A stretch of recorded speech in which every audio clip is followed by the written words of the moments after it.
Sally finally admitted that she can't let go of Adam either, even though she had to rip into him first for the billionth time. Talk about, why did you kiss me?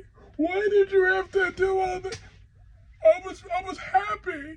And Nick, he loves me. He talked about having children with me, but you can't let me go. Why can't you do that? Da, da, da, da, da. Dramatic. I'm like, quit being so dramatic. Then get to the last part. That she finally said, cause you just can't let me go. He's like, you know what? Cause I can't let you go either. And she said, yes, you got what you wanted. That's what you wanted to hear, right? You finally got what you wanted. Yes, I admitted it. I want you to. Now what? Now get out. That's how she treated him. Well, right back to that. So, but we made some progress. Now we finally know. I mean, we've been known that, though. Everyone with a brain that could see the show clearly knows that she was never over Adam. That's the whole reason she was with Nick, was because he can't break her heart fully because he doesn't have it. I think about it like this. When Adam broke up with her, she was in deep, deep, deep despair. She was way worse than this. When Nick broke up with her, yeah, she's a little sad, but she's more like, but fuck it, but she couldn't wait to tell, she just couldn't even hold it back. She's like, well, I still love Adam. I tried to deny it, but it's gotten me nowhere. That's the first thing she said that. But she wasn't thinking about nobody else when Adam was the one that dumped her.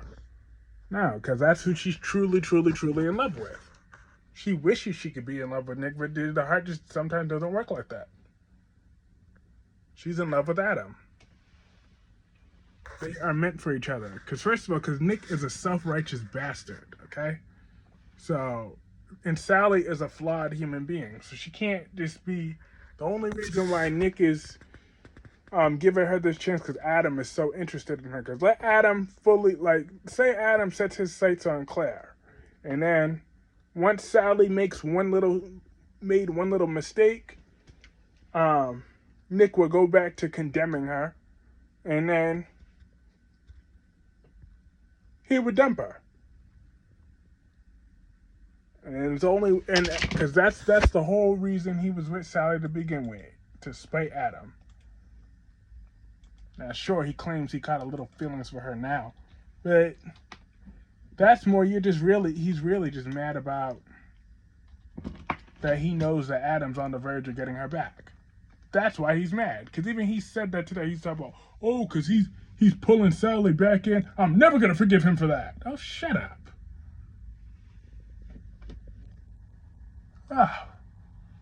Nick seriously needs a therapist. He is beyond obsessed with Adam. I mean, if I had $1 for how many times Nick says the name Adam, I'd be a billionaire. Like, it's really ridiculous how Adam's always on Nick's brain. Yet, Nick is rarely on Adam's brain. Very rarely. Only time is, and the only reason why Adam's even gives Nick the time of day is because Adam is truly in love with Sally. But outside of that, he don't be bothered with Nick like that. Adam never obsesses over Nick like that. Never has. Not since he's been back. He's not obsessed with Nick at all. But Nick, on the other hand, is completely obsessed with Adam. Well, Adam just has his daddy issues.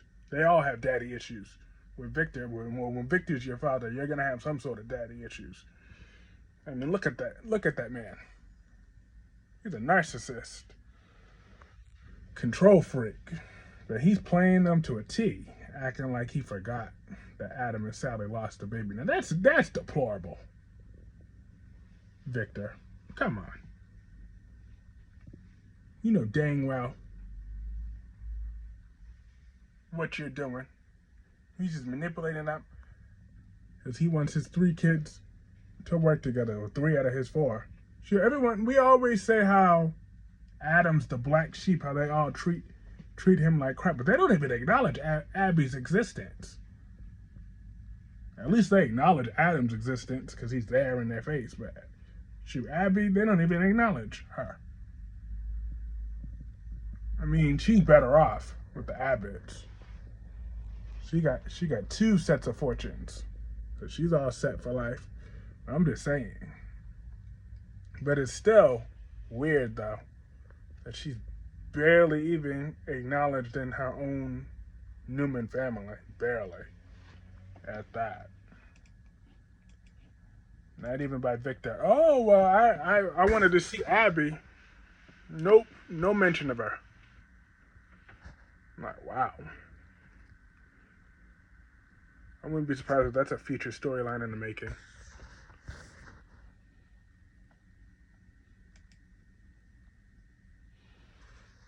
But yeah. But they were trading punches at the punching bag, Nick and Victor, and that was a callback to their older scene, I guess. I'm like, whatever. Then I already told you how the rest of that conversation went. Now, moving on from that, we had Claire. She introduced herself to Victoria. I mean, I get Claire. She's the new girl, so she's all whatever, all extra excited around these people. But like, tone it down, okay? You always gotta go act like you're so starstruck when you're seeing these people. Like, please. Oh my gosh, Victoria! Like, you accomplished so much, and I'm like, okay, I get it. But it's kind of a turnoff for me a little bit, especially when you're praising Victoria. Like, yo, what is there to praise about her? She'd be nothing without her dad. Absolutely nothing. Brass and Sassy was a complete failure on her watch. That Victor had to bail it out. She's embarrassing. I mean, she's nothing without Victor. Money. Absolutely nothing at all. And Nikki would still be on a stripper pole without Victor. So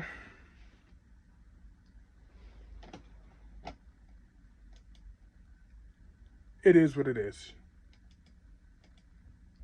But of course, Nikki had to find a way to villainize Adam, because he told Victoria about, well, why did Adam tell you about Victor calling him Nick? He's just trying to rile you up.